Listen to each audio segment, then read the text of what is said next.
At yun nga, gabi na, pero may nagpa-schedule pa rin sa akin mga kaputi. At itong client ko ay isang cook sa isang restaurant kaya medyo nagabihan po siya. At gabi talaga yung kinuha niyang schedule. At syempre, hindi ko naman pwedeng tanggihan yung grasya kaya kahit gabi na ay magkatrabaho pa rin tayo. Mahirap naman yung wala kang kita sa isang araw kaysa nakatunga ka lang dyan, nakaupo. Kaya, yun. Ang gagawin ko palang pyesa ngayon ay isang eye portrait ng kanyang baby. Napapadalas na ata yung paggagawa ko ng mga ganitong mga eye portrait. Halos lahat ata ng mga naka-client ko, puro eye portrait talaga yung mga pinapagawa nila yan. Yun nga, sana all. So, dito, lagyan ko ng plastic yung pagpapatungan ko ng kamay ng ating client para malinis naman siyang tignan. Para habang hinihintay ko yung print, nakaayos na ako. Bali dito na tinawag ko na yung ating client at pinag-uusapan namin kung saan part sa ilalagay at ang kanyang napili naman ay dito sa may part na kamay sa may baba. Kasi dyan daw niya gustong ipalagay yung kanyang eye portrait. Bali itong client natin ay matagal na niya nang gustong ipagawa itong kanyang eye portrait. Yun nga lang, dahil sa short siya sa budget, ay nag-ipon muna siya ng mga ilang linggo.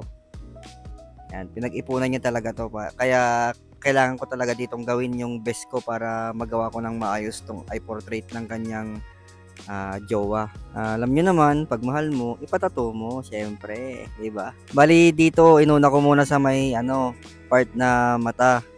Kinukuha ko muna kasi yung pinaka-center ng muka, yung mga mata, ilong, ganun, mga bibig. Kaso lang eye portrait nga to, kaya mata lang muna yung inuna ko.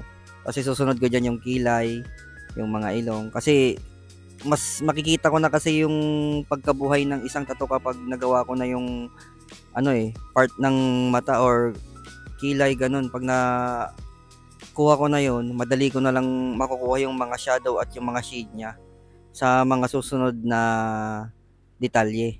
Mahirap din kasing maburahan ng stencil. Kaya kapag naburahan ka na, mahihirapan ka ng humabol. Kaya mas maganda yung uunahan mo na agad yung part na kung saan yung mahirap. O kaya dun sa may part na center ng tattoo. Kasi kapag mga ganitong mga pyesa, mga portrait, talagang inuuna ko lagi yung mga mata eh. Mata, ilong.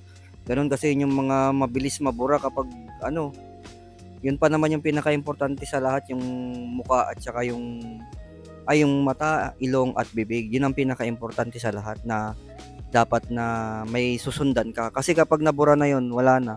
Inuna mo dun sa may gilid, wala na. Kapag naburan ka na sa gitna, dun ka na mahihirapan humabol. Kaya mas maigi na lagi mong uunahin sa gitna. Pero hindi naman pare-paras lahat ng artist.